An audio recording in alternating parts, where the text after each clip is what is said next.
ہر اس بڑے گناہ سے توبہ کریں جس سے اللہ نے روکا ہے، اللہ کے نبی نے روکا ہے۔ جو کبیرہ گناہ ہیں، کوئی ہزاروں نہیں ہیں، چند ہیں کبیرہ گناہ، ان سے توبہ کریں، نماز کی پابندی کریں اور اپنی زندگی میں سچ بولیں، جھوٹ نہ بولیں، کسی پر الزام نہ لگائیں، کسی پر جھوٹے مقدمے نہ کریں، یا اپنی انگلیاں آپس سے لڑائیں ہوتی ہیں نہ، اپنی انگل توڑ کے تو ڈاکٹر کو بنوا کے سرٹیفکیٹ جھوٹے مقدمے دائر کر دیتے ہیں۔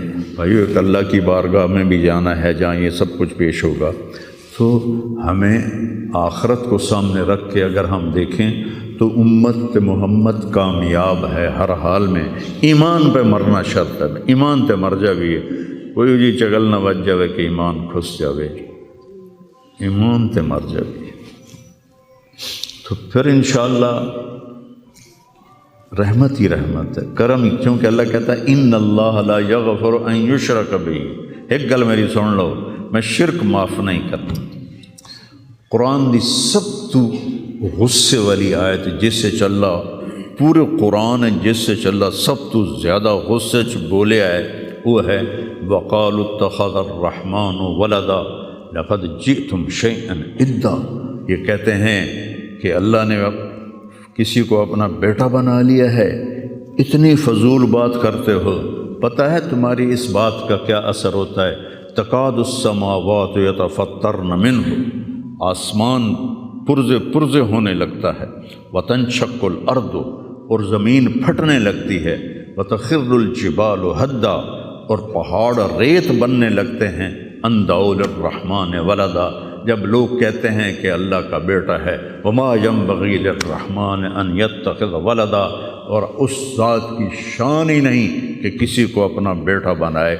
اس آیت میں اللہ پورے قرآن میں سب سے زیادہ غصے میں ہے، اس کو اغضب آیت فی القرآن کہتے ہیں، قرآن کی سب سے غصے والی آیت ہے۔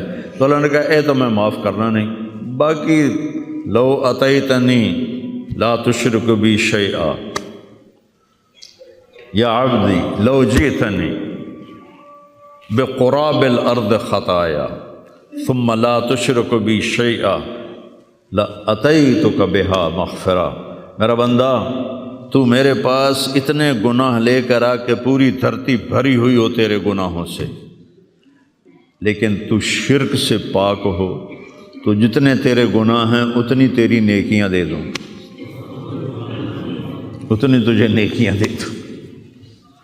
تو بھائی ہم توبہ کریں، استغفار کریں، آپس میں صلح کریں، کسی سے لڑے ہوئے ہو تو صلح صفائی کر لو، اور کسی کا حق مارا ہوا ہے تو اس کو دے دو، کوئی غلط جھوٹے قسم کے الزامات لگائے ہیں، مختصر بات ہے 2 نفل پڑھ کے توبہ کر لو، انشاءاللہ اللہ کی مدد، اللہ ہر حال میں اس امت کا مددگار ہے، دکھ دے رہا ہے تو بھی مددگار ہے، سکھ دے رہا ہے تو بھی مددگار ہے۔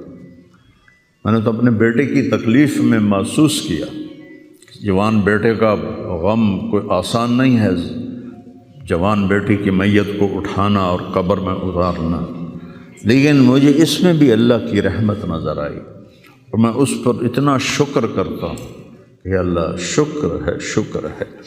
تو ہر حال میں اللہ کی ہم پر رحمت ہے۔ کس کی طفیل؟ میرے آپ کے عملوں کی طفیل نہیں، وہ کملی والے کی طفیل، وہ محمد و احمد و ماہی و حق، اور میں اس پر اتنا شکر کرتا ہوں کہ اللہ شکر ہے، شکر ہے۔ تو ہر حال میں اللہ کی ہم پر رحمت ہے۔ کس کی طفیل؟ میرے آپ کے عملوں کی طفیل نہیں، وہ کملی والے کی طفیل، وہ محمد و احمد و ماہی و حاشر، وہ عاقب اور فاتح اور خاتم، وہ طٰہٰ و یاسین، وہ اول و آخر، اس کی طفیل ہے۔ اس کی زندگی کو اپنی زندگی بناؤ، اور اللہ کی بارگاہ میں جب کبھی کوئی خطا ہو 2 نفل پڑھ کے معافی مانگو، اللہ معاف کر دے گا۔ نیت کرتے ہو سارے؟ توبہ کی نیت کرتے ہو؟ تو کہو یا اللہ میری توبہ، پھر کہو یا اللہ میری توبہ، پھر کہو یا اللہ میری توبہ۔ میرے رب کی قسم، جس نے دل سے کہا ہے اس کے سب معاف ہو گئے سر۔ دیکھو اللہ تعالیٰ، اس میں کوئی شک نہیں، حقوق العباد کی جو عدالت ہے بڑی سخت ہے، اس میں اللہ کہے گا تو کل معافی مانگ، پھر میں بھی معاف کروں گا۔ لیکن اللہ پابند نہیں ہے کہ حقوق العباد معاف نہیں کرے گا، اللہ جس کے چاہے معاف کر دے۔ یہ نہیں کہنا چاہیے کہ اللہ حقوق العباد معاف نہیں کرے گا، وہ کہتا ہے یغفر لمن یشاء، شرک معاف نہیں کروں گا، باقی جسے چاہوں معاف کر دوں۔ قرآن کی آیت تو سنو کہ میں شرک معاف نہیں کروں گا، باقی جسے چاہوں معاف کر دوں۔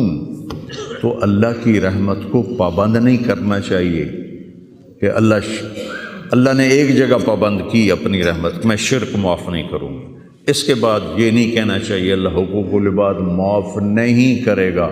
ہاں بھائی، حقوق العباد کی عدالت بڑی سخت ہے، یہ ٹھیک ہے، لیکن اللہ جس کو چاہے معاف کر دے۔ بخاری شریف کی روایت ہے، ایک آدمی نے 99 قتل کیتے، ان کو خیال آیا میں توبہ کراں، وہ کسی صوفی صاحب کو چلا گیا کہ حضرت جی میں 99 قتل کیتے، کوئی میری معافی ہو سکے؟ توبہ توبہ، تیری معافی کتوں ہو سکتی؟ اس نے کہا مڑا 99 چنگا نہیں لگتا، 100 پورے کراں، چل تم بھی جا۔ اس کو بھی قتل کر دیا۔ پھر اس کو خیال آیا میں معافی مانگوں، تو عالم کے پاس گیا، علم و باز کرے فقیری، کافر مرے دیوانہ ہو۔ وہ ایک عالم کے پاس گیا، حضرت میں نے 100 قتل کیے ہیں، میری توبہ ہے؟ کہ بالکل ہے، توبہ کو کون روک سکتا ہے، لیکن صحبت بدلنی پڑے گی۔ جو تبلیغ میں کہتے ہیں نا چلہ لگاؤ، یہ صحبت بدلنے کے لیے صحبت بدلنی پڑے گی۔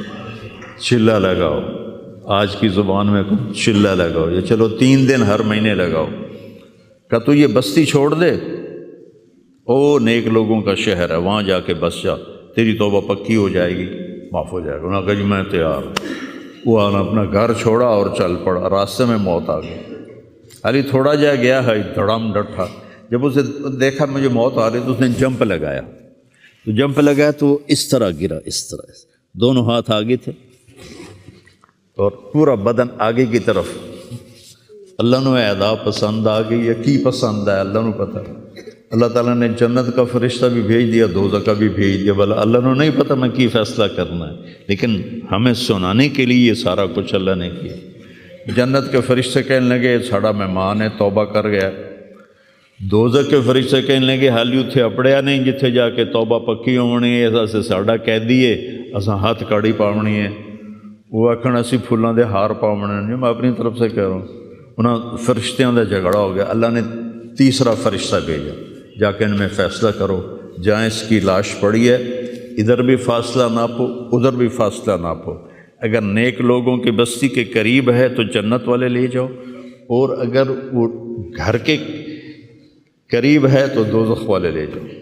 اور حقیقت میں وہ گھر کے قریب تھا، نیک لوگوں کی بستی سے دور تھا، اور دھرتی رب دی، اللہ نے ایس پاس والی زمین واقعہ نیڑے ہو جا، سکڑ جا، وہ سکڑ گئی۔ ادھر والی زمین سے کہا پھیل جا، وہ ایسے پھیل گئی۔ جب انہوں نے پیمائش کی تو ادھر قریب ہو گیا، گھر سے دور ہو گیا، اللہ نے آ کے جنت دے دیا۔ جس کو چاہے معاف کر۔ اللہ کی رحمت کو پابند نہیں کرنا چاہیے۔ اللہ حقوق العباد معاف نہیں کرے گا ایسا مت کہو۔ ہاں، حقوق العباد کی عدالت بہت سخت ہے، اس میں کوئی شک نہیں۔ تو بھائیو، کسی کا حق لے کے نہ مرو، تمہارا حق کسی پر ہے تو تمہیں مل جائے گا آخرت۔ تو سارے بھائیوں نے نیت کر لی نا پکی توبہ، چلو سنتیں پڑھ۔